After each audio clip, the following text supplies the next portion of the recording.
Hello everyone, welcome to From Nowhere to Nothing, Ontological Oxymorons. I'm your host, Joel Bouchard, a doctoral student in psychology, and with me today is Mr. Norman Gayford, a professor of English and philosophy, as well as a special guest, my wife, Amanda Bouchard, who has a degree in early childhood education and is an expert in the field due to being a child herself. On the show, we've looked at topics that are explicitly and deeply philosophical, like God and time, as well as topics that don't appear to be philosophical at first glance, but upon further investigation, turn out to be very complex and require meaningful rethinking. Our slogan has been that everything is philosophical and that anyone can do it.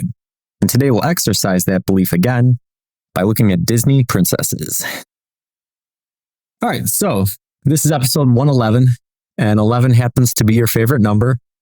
And anybody who's a regular listener of the show has heard plenty of stories about you and me talking and stuff. So you are our first female guest. It took us 111 episodes to get one. I've got a couple other ones lined up that we'll probably hear from in the coming weeks, but you're the first.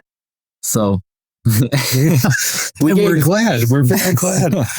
So we gave you a choice of topics and you chose Disney princesses, which is probably good because Norm and I tend to skew towards things that are pop culturally more masculine, I suppose. So let's start out by just asking, what is a Disney princess? Well, I think the obvious answer is a lot of the leading female roles in the animated Disney universe.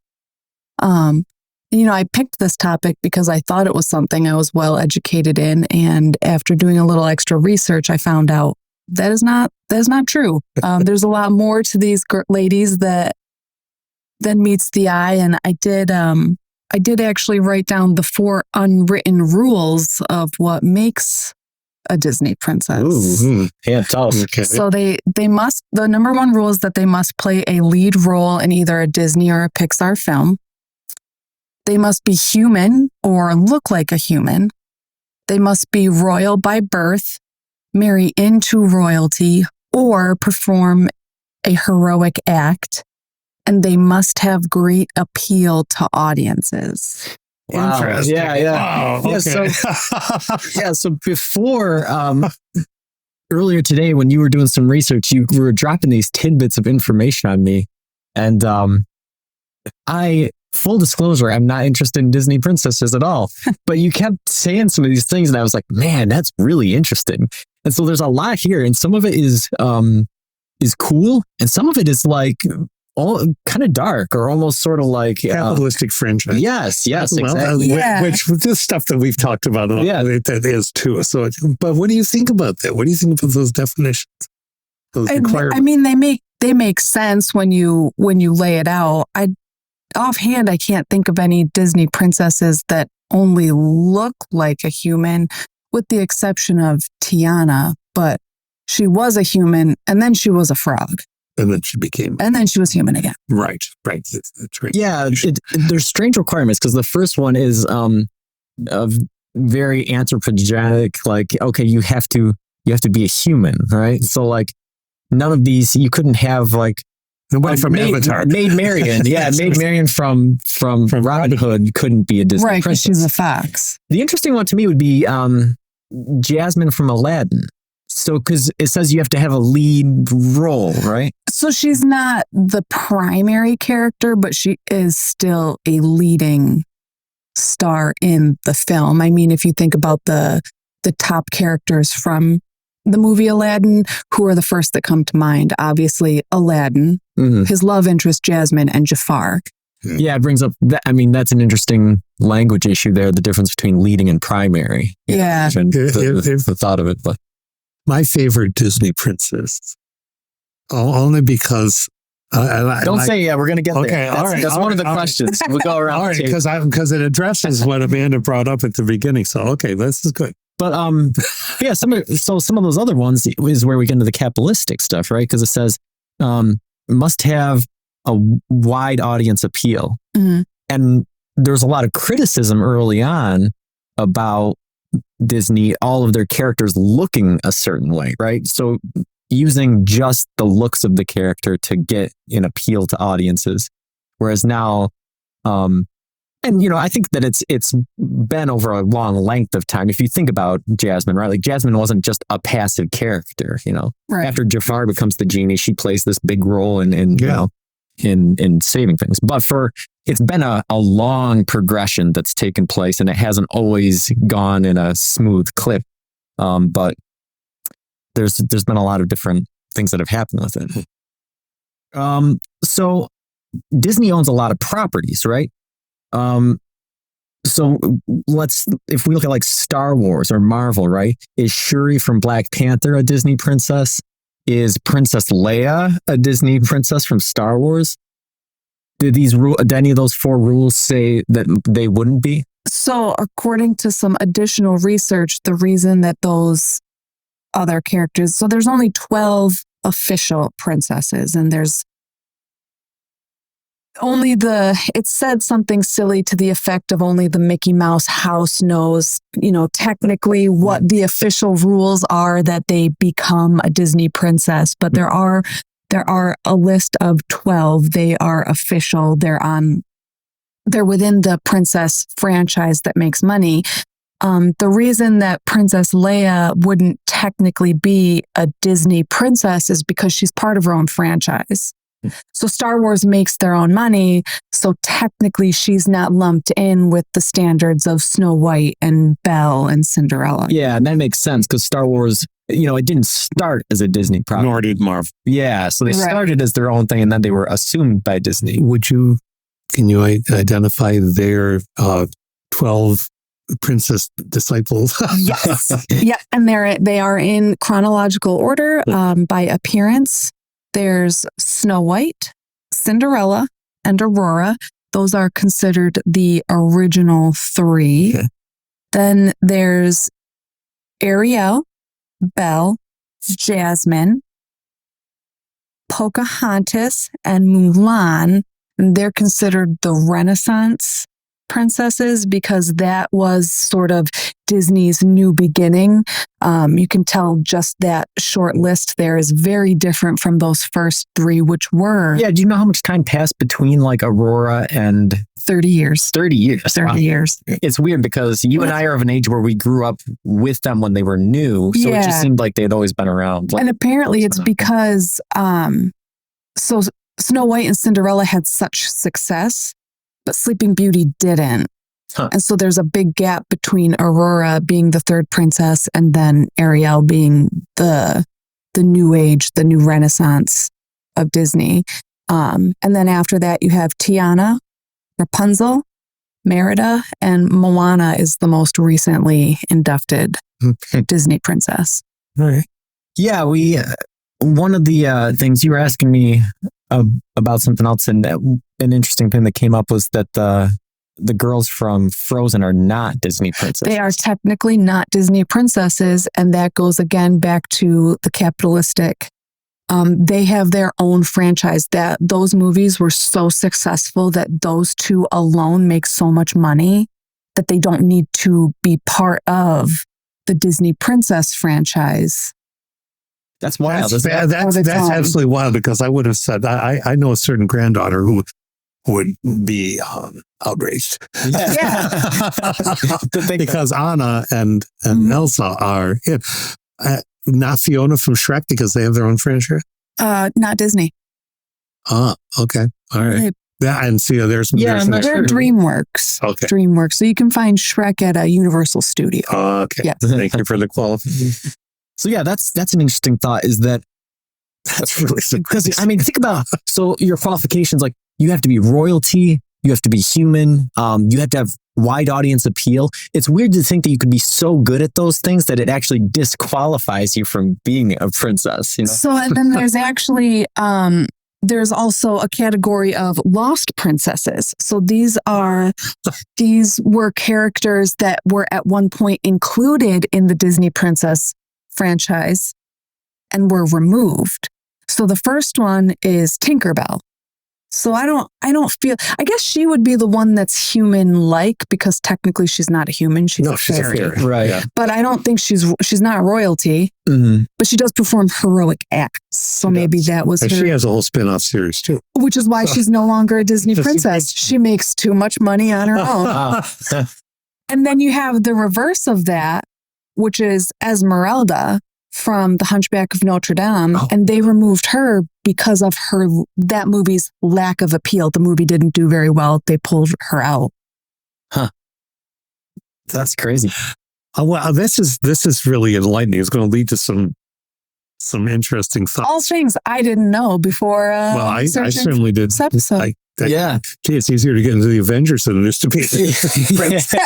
No, it's wild thinking. I mean, like, it almost seems like Walt Disney is like the Vatican or something. Secret archives and all of these regulations on what makes things, what they are and whatnot. So you already answered one of the questions I had, which was who's the first Disney princess, which is Snow White. Technically, yeah, because we asked Google that, and she is the first full-length Disney princess, but they had one prior to her. What was that? Persephone, which is interesting. Which was like basically Walt Disney dipping his toe into the water, seeing like if we did go this route, is that something that was going to gain traction? And she was very popular. So I believe Snow White was loosely based on her. Gotcha. Yeah, it makes sense because Persephone is the goddess of the underworld. So, I mean, you think about, well, I don't know, because that would make more sense for Sleeping Beauty, I think, than for Snow White. But do you happen to know her story at all or not? I didn't look into her at all. If it's based on the Greek mythology or if it's just a separate... Yeah, I'd be interested to know more about that. I was unaware of that. Yeah. Me too, because he asked me, he's like, who's the first Disney princess? And I write out, Snow White. And then you ask Google and she says Snow White, but then she also mentions Persephone. Is Hercules Disney? Yes. And... in my opinion, one of the most wildly underrated Disney films of all time. But Meg is not considered a princess. Well, she doesn't marry royalty. She becomes entangled with one of the gods, right? Who gives up his immortality to be with her on Earth. So there is no royal connection. But she does have that heroic act when she sacrifices herself for Hercules. So. Yeah. I would be interested if she technically falls into like a lost princess category just from the film not doing as well. Or maybe being alive is an important part of it. It's hard to have a character walking around Disney World if you die in the movie. Oh, but she comes back to life. Does she? Okay. Yeah. She comes. She does. Yeah, Hercules does eventually rescue her. I'm just getting all these visions of, okay, we had Avengers and Avengers West Coast, and then we had Justice League, and then the Justice Society was first. And so we got the Disney princesses and the Disney heroines who were wannabes. Yeah. So, it's getting into another interesting question, which is, are all Disney princesses built around the same archetype, or are they sort of different? So, in other words, are all Disney princesses roughly the same age? Are they from the same socioeconomic status? Do they look the same? Are they all... Is it sort of telling the same story, or having the same heroine, but just sort of reskinning it so that you can sell more toys or merchandise, or do they have unique characteristics? I think the first three really were.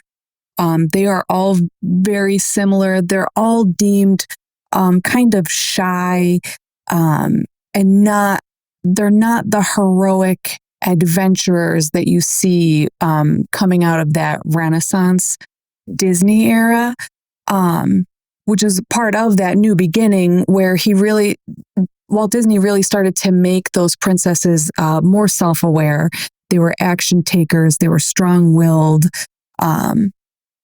Whereas those first three, they're all kind of shy and timid, and they don't play as big a role in their films, even though they are the leading characters. Mm-hmm. Now, these were all pre-existing stories, right? Disney didn't write those three. No, it made some changes, but folklore always makes changes. So it's within the scope of canon for those three characters. So yeah, they were folkloric. So he was retelling the story, which maybe that might have had an effect on it. But at the same time, like you said, he definitely made changes from the original tales. It would explain why Sleeping Beauty didn't do as well as the first two, or even any that came after it. Because I mean, you have Snow White and Cinderella, and they're similar, but they have different stories. There's a lavish ball in one of them, so that does help it.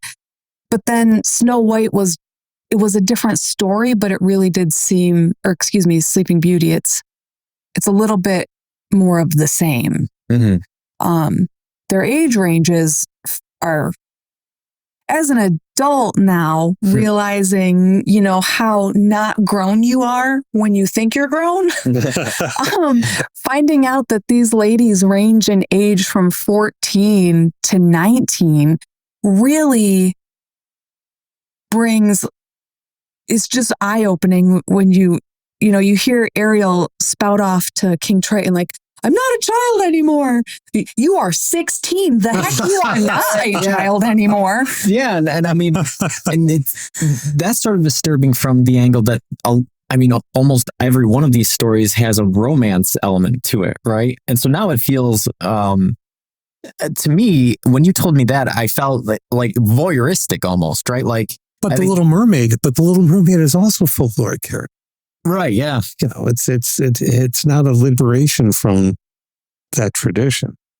And back in the folkloric day, very young was when you got married. Yeah. In times medieval, you were getting married when you were 13.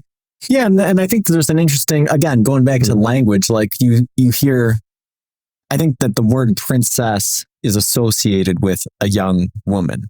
When in reality, it's just a state, right? So if you have a king or a queen, if they have a sister, then you have essentially a princess. So you could be an old princess, but for some reason that image of a young woman is Snow White being 14 and finding Prince Charming, like that's disturbing. Yeah.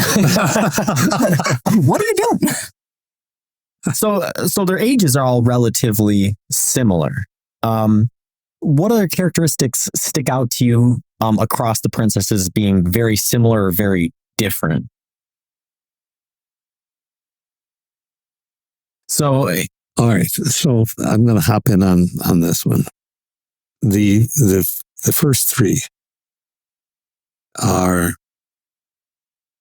relatively passive. Mm-hmm. One has the goal of wanting to go to a dance. And underneath it, there's a lot of other stuff we need to crack open. Dealing with horrors of common decency. But want to go to a dance. All right. One is someone who just happens to be prettier than stepmom, and so needs to die for that. And would not have even known what was going on had the huntsman said, "Get out of here." And then goes into a forest and faints. The current Disney princesses would not go into a forest and faint, I think. Well, yeah, and you see some of that, like we were talking about, all of these stories have been tweaked from their original versions, which are usually much darker. Yeah. But, even the more recent ones like Rapunzel, right? Rapunzel is sort of a damsel in distress story originally, but since it's a more recent Disney movie, you see the character being changed to be more active, to be more proactive. Right. And I don't know if that was done by design. I like to hope that it was. As time goes on and people become more woke, if you will, you have those original three princesses, and it seems like their role was to be pretty and to eventually get scooped up by a prince, and then they live there happily ever after. Ariel feels like she has to sort of go find it. She just longs for another world. Like she never feels like she quite belongs where she is. And then from there, it just gets progressive. They become seemingly more independent. It's not, they don't need to find their love interest. They are in charge of their story. Yeah, so I guess that gets back to the core of the question, which is, are all Disney princesses built on the same archetype? So the question being asked there is the story arc, right? Is the story arc pretty much the same between them? They start in one place, there's the Campbellian story arc, right? Or you start in one place, you run across some difficulty, and then you attain this goal, and then you live happily ever after. Do they tend to have the same difficulties and have the same goal, or does it vary among the princesses? I think it does vary among the princesses. Maybe not so much in those first ones, but then as they started to broaden and develop a little bit more, I think that they did become actually very different and diverse. I would have to agree, because I've been immersed in this only experientially over the past couple of years. And so I'm seeing things that I hadn't watched in ages, or when my kids were little. So it seems to me that the first three, there's this idea of, in one case, escape, in another, survival. But in all three cases, it all hinges on some guy coming and making it all right. And then you get into what Amanda's calling the Renaissance characters, and not so much. Yeah, certainly they have different arcs for their tales. Yeah, they all have a love interest, which is except for Moana, right? Well, yeah. I was only speaking to the Renaissance group. Okay, gotcha. Yeah, so even in that Renaissance group, they all do have a love interest, whether or not they ultimately end up with their love interest. Does Mulan? Mulan does. She has feelings for one of the sergeants. I don't think she marries him, but they do have a Mulan's been for a while. Well, and interest. And Pocahontas, which is, it's the one film I think they should remove utterly from the canon. It makes something different from the indigenous culture. Disney could do that. Which is sad, because that really was Walt Disney's attempt to try to recognize the indigenous people. It was just done. It was done with bad history. Yeah. It's just bad history. And making John Smith a heroic love interest was just... I'm all for her jumping off the waterfall and into the rainbow and the wind, and having that power of nature. But I mean, it is about European greed, but I just think it skids off. So some of it gets a little cringy when you get older and peek behind the curtain a little bit. Yeah. So I think what's interesting, right, is with the Renaissance princesses is, I think that there's a lot of listeners that are in our age group that grew up during the 90s and are familiar with these tales. They had an appeal to all young kids. Like, they weren't just a female thing, right? Like, I remember watching all of these Disney movies, right, and liking them. So I think that that's an important part of it. Let's go around the table now. Who's your favorite princess and why? So my favorite has always been Ariel, and I think that has more to do with her being. So it's not her specifically that I gravitated to, so much as I have a memory of my mother taking me to the theater to see the movie when I was about 5, I think. So that's one of my earliest memories. And so it just always stuck, and she became my favorite. Yeah. What about you, Norm? Do you have a favorite? Absolutely. Unqualified favorite is Moana. I love Moana for all kinds of reasons. I like the background. The music is great. The fact that she starts with parents and ends up with parents, and they see her differently, because that's pretty much not in any of the some of the other, maybe one parent in some of the other that she's not out after a love interest. She's out after being who she is called to be, and speaking up to demigods, and being able to crash and burn, so to speak, and pick herself right back up, even better than a demigod. Connection to the matriarchal and the grandmother who was saying, be on the outside, don't just listen. I mean, there's just so much that's wonderful. To the grandmother, are you going to tell my dad? She says when she tries to go over the reef, I'm his mother. I don't have to tell him anything. I just, I think it was so contemporary and complicated. And so that's why the music, absolutely. But I just, I see how my granddaughter responds to these different characters. Mm-hmm. And when we come to the end of Moana, and often we're just piecing it out. We're watching like 10 minutes of this but yesterday we ended up watching most of Moana.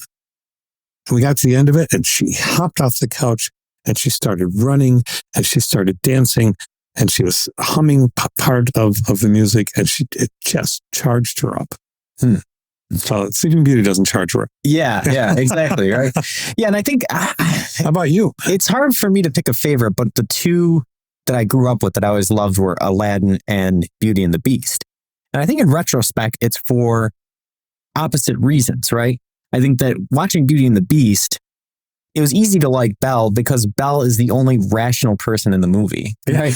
She's like, look, I just like reading books. I like doing this stuff. And then, her dad ends up in a bad place and she tries to rescue him. And she also is not out looking for a love interest. But at the same time, she's trying to get away from one. Yeah. But at the same time, she's open-minded enough to see that the guy with the good looks and with the popularity and with all this stuff is actually not a good dude. Mm-hmm. But that this dude that's a literal monster does have some redeeming qualities, And so I always, from that aspect, I always liked Belle in the Beauty and the Beast, because she was smart. She was smart and she was fair in her assessment of who people really were. Aladdin I liked because I felt like, I think that's the first movie where the Disney princess is on equal footing with the other characters, right? The movie's called Aladdin. Aladdin is the main character. But you see Aladdin and he's doing heroic stuff. He's doing stupid stuff. He's getting himself in trouble. He's doing, all this stuff. And, Jasmine, she's tired of being a pampered princess. She's tired of living this life. She wants to go and actually do something. And, then as the plot progresses and as things get more dangerous, she, you see her in a spot where here we go. She needs to be rescued, right? But in reality, it's Aladdin with this ill thought out plan trying to get back. And she's the one that sort of has to dig the thing out. And all these characters work together, right? From the monkey to the genie to Aladdin to the princess, everybody has to pull their weight and sort of act as a team in order to defeat Jafar as the genie, So I really liked those two specifically for those kind of two different reasons. What do the princess's companions add to the tales? Are there noteworthy companions that you think have? So that was interesting too, to find out that the companions were to add to the loneliness intended by the story. So as you see in the first three, they don't really have any friends, but they have these animals that they talk to. So that was by design to make them seem more lonely, that all they had to talk to was animals. It's interesting because it seems to have the opposite effect, doesn't it? I think that you see them talking to the birds or doing these sorts of things, and it seems very charming. Right. It almost speaks to their character. Like you see memes now where if wild animals allow you to get close to them, like you get Disney princess status because of that quality you possess that makes the animals feel comfortable enough to be that close to you. I'm thinking about Maui now when he does this meta thing. That's okay, princess. I'm not a princess. Actually, wow, you're the chief's daughter. if you have a talking, you talk to an animal and you sing songs, he's laying out the 4 rules. He's laying out the 4 rules. Yeah. But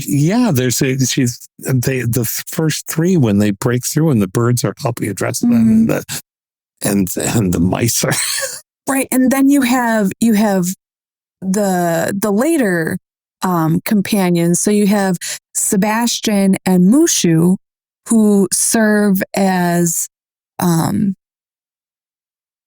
guidance to their leading ladies. They're helping them in their endeavors, basically being their Obi-Wan, if you will, or their Jedi masters. Sebastian McCrab is Obi-Wan Kenobi. No, but I see that. Yes, there's wisdom. They're also the comic foil. If we didn't have Sebastian, it wouldn't be nearly as, and of course, then we've got the whole question of, are we laughing at the accent or enjoying there's a whole other thing going on there too. But yes, I agree. They're and Hey Hey is nothing but comic foil, and yet he contributes. I have never connected to a companion as much as I did Hey Hey. I love that little chicken. Well, and he becomes this pivotal thing. Hey Hey is the one that captures the heart of the female. Right. Without the little empty-headed chicken, we do not survive. It's interesting what you're saying about the animals. Even though Pua is technically listed as her sidekick. I include Hey Hey because I feel like he's there the whole time. He was. Pua wasn't on the main quest. Wasn't he? I don't think so. We didn't have Pua in trouble with the Kakamoras. That's true. That's true. Yeah, but so as I was trying, because I wanted to make sure I had a list of like each sidekick and each villain and stuff like that. Pua is technically listed. And Sebastian is second to Flounder. So here's a good question. Interesting. In order to be a sidekick, do you have to talk? No. Oh. Okay. So I didn't know if that's why they discounted Hey Hey. Because Pua doesn't talk either. Okay. Did the original 3 princesses, did their companions speak at all or no? So Snow White and Cinderella are listed to have, well, no, so like those ones were different because they had the animals, but then Cinderella also has the mice, which are more closely to her. Yeah, they talk. Yeah, and they talk, but like the birds don't. And the cat doesn't, and the dog doesn't. Right, and then Aurora has animals too, but she also has her 3 fairy godmothers. Yes. And they talk. And Cinderella, not on Sleeping Beauty, has, no. Snow White, they list her sidekick as her animals, but she also has her 7 dwarf companions. Yeah. Yeah. So, okay. Yeah, so that's interesting. It's interesting to see throughout the stories which characters they decide to anthropomorphize, which ones they decide to give human qualities to, and what roles they fulfill. And then I think Belle might be the only one whose sidekick isn't an animal, because her sidekick is listed as Chip. Who's Chip? Oh, Chip's the cup. Oh, okay. The little teacup. Yeah. And then I feel like Lumiere and Cogsworth probably also fall loosely into that category, but her main sidekick is listed as Chip. Interesting. Mrs. Potts is the Obi-Wan Kenobi? Yeah, I think Miss Potts has to be. But so I wonder if that's the only story that has like the anthropomorphized like inanimate object. Yeah. Because they're magical. Everything else, they tend to stick. Well, no, Moana, because Moana has the volcano. And but that's the villain. But that's the villain. It's the living island. I mean, that we're talking God status. Right. Not for that. So that isn't a companion. So do all the companions serve kind of the typical role of helping the princess throughout the story? Are there any companions that may hinder the story, whether because they're clumsy or because they're a traitor, or do they all tend to have the same role? I feel like Hey Hey a little bit. tried, but He just sort of sabotages by accident. by accident. Yeah. Yeah. He's chaos. He is the element of chaos. Without Hey messing around, I think that story would have gone very differently. Yeah. What do you? I'm thinking about some of the others who have non-traditional kinds of health. I mean, Abu and Aladdin, he's the one that gets them into trouble by stealing. He's not Jasmine's sidekick. He's Aladdin. Oh, that's true. Yeah. Raja The tiger. is Jasmine's sidekick. And Raja doesn't talk. No. And so what's the rhyme or reason to it, right? Because it seems like Raja, could be able to talk, but Right. But they talk to them. So in some cases, we are let in to the actual conversation. And in some cases, we don't get to be part of that actual conversation. We see it happen, but we don't know. Raja is very much like Chewbacca. The powerful side. You can't understand what I'm saying, but will rip your arms off. I feel like Jasmine does understand Raja, because they do anamorphize her a little bit. Yeah. But it's kind of a sounding board so you can hear Jasmine's thoughts. Because like you said, as a princess, she's mostly alone. So in order to, if you have a scene with just a singular character by herself, how do you know what's going on if she's not talking about what? Well, Cinderella talks to she talks to the birds, and that's how we know what she says about the clock waking her up and all those things. And she talks to, what's the cat's name? The foul beast of a cat. I remember Mephistopheles or something. Yeah.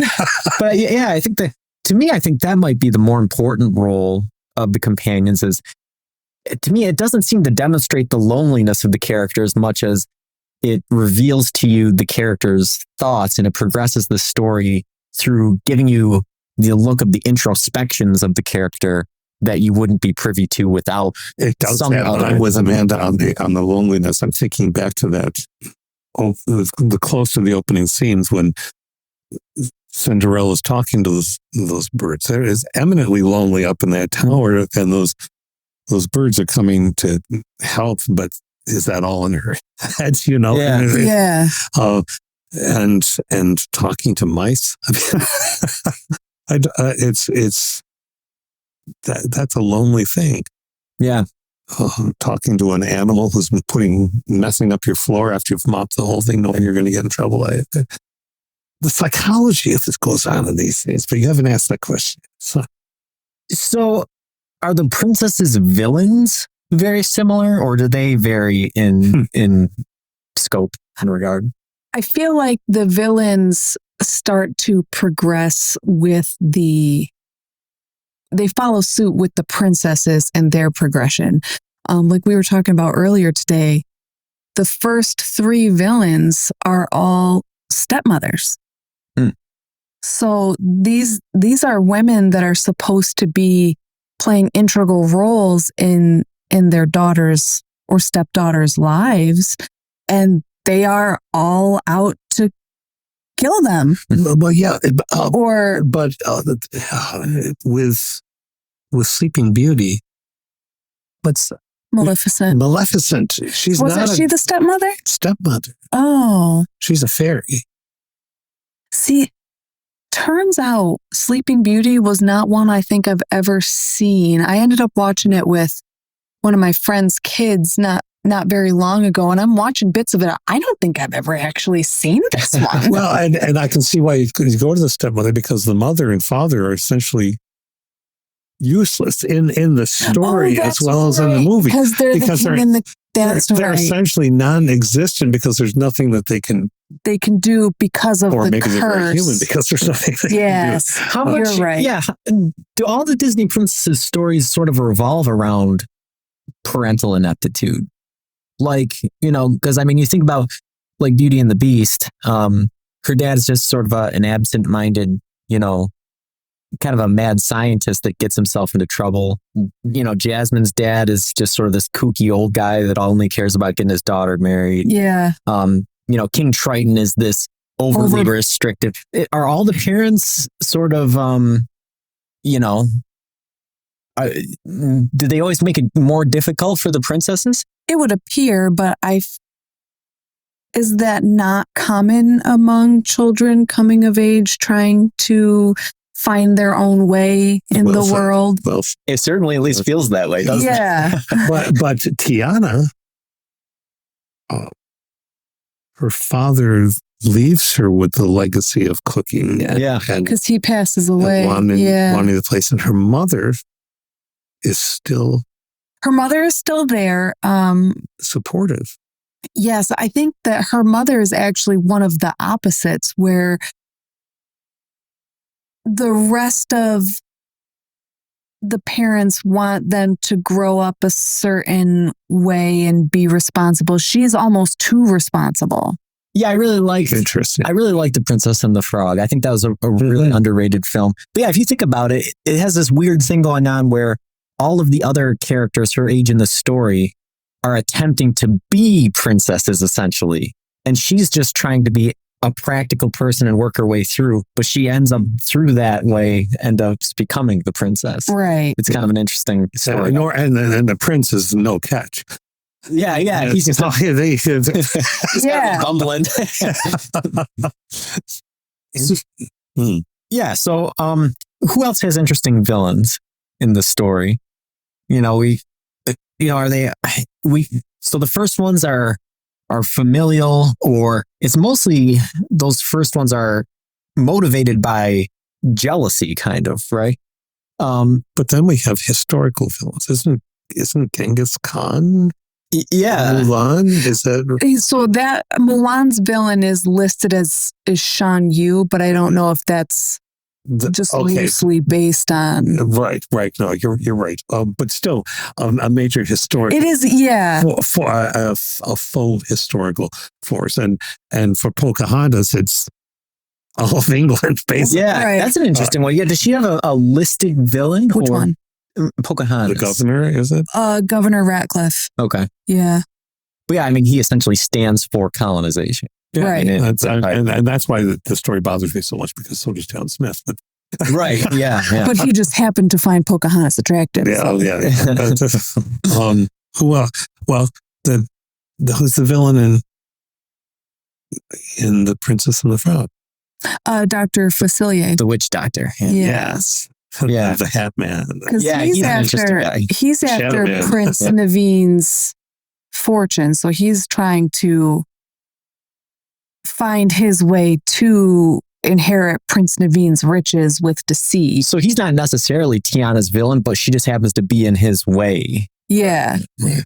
It's interesting because the stories, in some cases, and this is why you said all the arcs have their differences, supernatural forces are at war, and the humans actually get caught up in the story, but supernatural forces are very much at war in Moana, or the causal interaction of those forces. I think that's what makes it interesting. And in Mulan, I don't think it's been a while with Mulan. I don't think there's supernatural. I mean, other than Mushu coming back to represent the ancestors. Yeah, there is there's the a little bit of that. presence. That's true. There's often ancestorial presence. Mm. That's, yeah. And in an Encanto, which we didn't talk about, which I have yet to finish, but I love it, but it's not a princess story. No, there's no royalty within that one. Huh. Yeah, and you think about like the Lion King, you go, oh, well, she's not a human. There it is. So yeah, you see these strictures coming into place that affect the stories. So that's all the questions I have, but I know you have some other tidbits probably, right? What other things do you have on your paper that we haven't talked about yet that you think are interesting? I think that was mostly all of the things that I wrote down. I mean, technically, Pocahontas and Moana aren't princesses per se. They are the daughters of chiefs. So that does set them apart. Which that is wildly xenophobic, right? Because what is your definition of royalty, right? Oh, okay, well, in order to be royalty, you have to have an established monarchy. Well, isn't a chieftain sort of... Well, I think this is why this is why Maui is mansplaining to Moana that she's a princess, whether she wants to be or not. Yeah. It's sort of like Disney saying, yes, you are. Right. Because we're the gods or the demigods, and we're telling you that but who do you think is most philosophically interesting in what they say about life? Ooh. Not for nostalgia's sake, because I understand entirely about the nostalgia. So.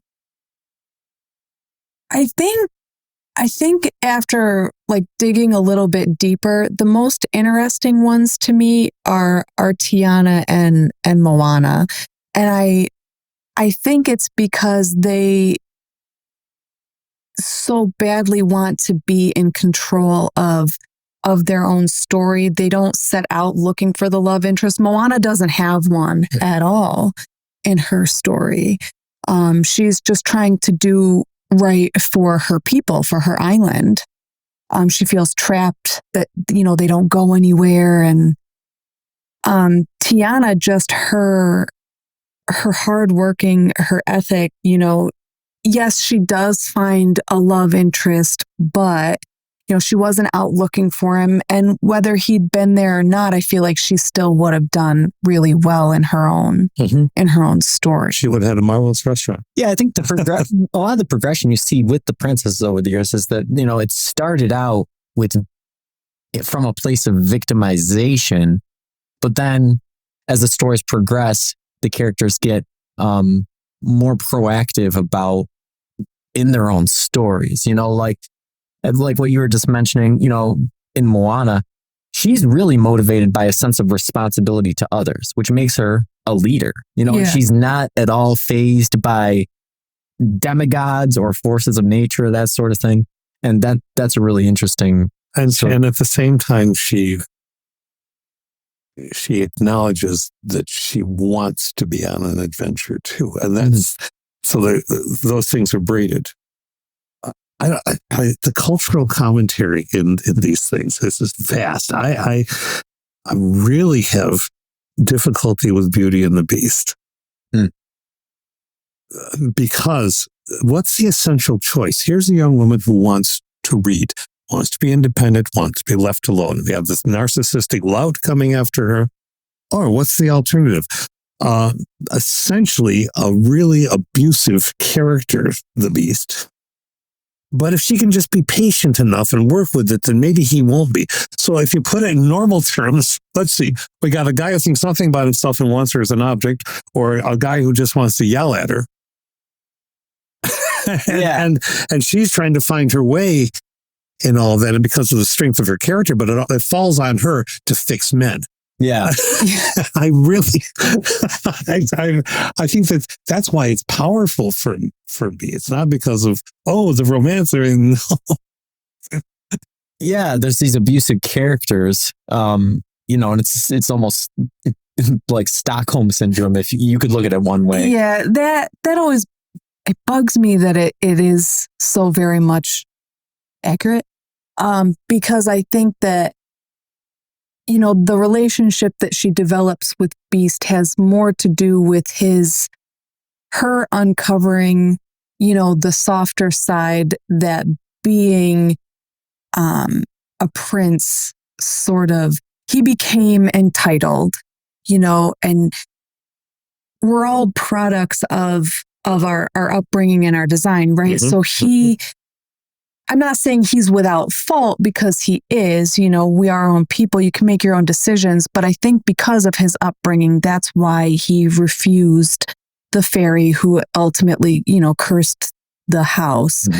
And it was Belle's character that helped him become a better person. So I think it speaks more to her character that she was able to still find good in something that was so bad. But then, you fall in love with your captor, and it's... Yeah, I think that, the perspective of the story plays a lot in how it's what you bring to the story in a lot of ways, right? Because I didn't really see that in Beauty and the Beast a lot. Just probably because of my upbringing, right? And you also saw it at a different age. Right, yeah. So I thought, oh man, Belle's really smart. she's getting tied up in this thing she doesn't want to be tied up in, but, she sees through some of this and, she does reform him. And like you said, he started out with a bunch of personality flaws because he's a spoiled brat, essentially. Yeah. And on top of that, he was cursed to be a beast, which is not a great scenario. Right. But at the same time, then Norm says what he sees about it. I go, oh, I can totally see that. Yeah. Like that's, But do I want to tell my granddaughter not to watch it? No, of course not. Right. Because she has to do it with her father too. Yeah. Yeah. And it's interesting because, this is our second 3-person episode. And the last one we had Norm's son on to talk about villains. And a lot of that conversation revolved around this same thing, which is that, I think that as parents, or as adults watching these movies versus kids, your experience of the world colors what the story is telling you. And then you automatically kind of assume, well, this is the story that's being said, and I don't know if that's the story I want my kid to hear. But oftentimes they're hearing a completely different story because they don't have those preconceptions that they're bringing into it, for better or for worse. That's so true. And the fact that I can keep watching some of these, this is the other reason Moana works for me very differently. I see what it does for my granddaughter.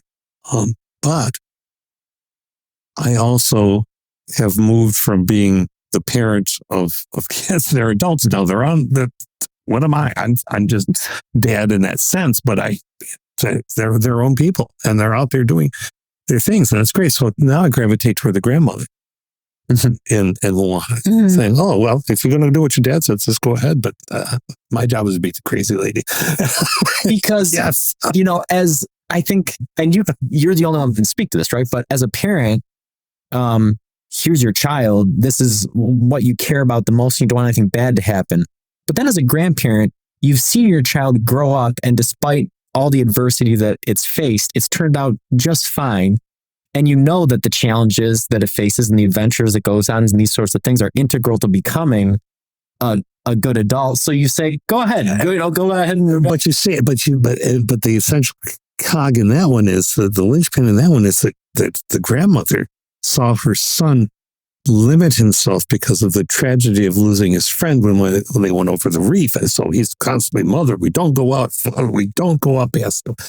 She knows that about him. So Moana's the one that she can help get past that. When she also saw the ocean choose Moana. Well, there's that. You're right. Yeah. So that's a pretty big one. But yeah, she is. I love how kooky she is. Yeah. Is there anything that we haven't talked about that either one of you want to touch on? So I did find, as I was scrolling, oddly enough, my phone must have just heard me talking about princesses. So we did talk a lot about how passive those first 3 princesses come off. But then you dig deeper into them, and I found this interesting. So Snow White was forced into servitude. She was almost killed twice, and she was ripped from her home at the age of 14. Well, that kind of sounds like an adventure. So then you have Cinderella, who was also forced into servitude and was manipulated and locked away. And Aurora, whose whole life was a lie because she was removed from her family as a baby to try to protect her. She had to give up the only life she knew, and she was also nearly killed. So these weak princesses they're often criticized for being such because their inner strength isn't.